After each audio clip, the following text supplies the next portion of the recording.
Welcome back dear students, हमारा typing test जारी है।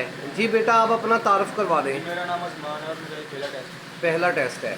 बेटा एक क्वेश्चन आपसे पूछना है, आप हमें ये बताएं कि माइक्रोसॉफ्ट वर्ड में बनी हुई फाइल को क्या कहा जाता है? डॉक्यूमेंट्स का है। डॉक्यूमेंट्स। शाबाश, ठीक है जी, आप टाइप करना शुरू कर दें।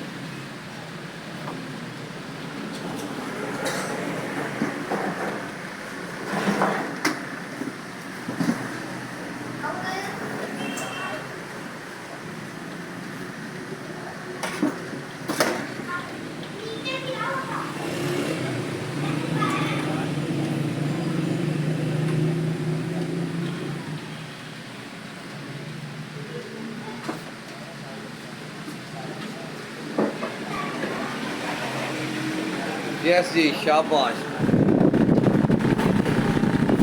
59। वेरी गुड यार उस्मान, आपने तो कमाल कर दिया है बेटा। बहुत अच्छा स्कोर आया है आपका। इस हिसाब से आपको 25 में से पूरे 25 नंबर दिए जा रहे हैं। वेरी गुड, शाबाश, बेहतरीन।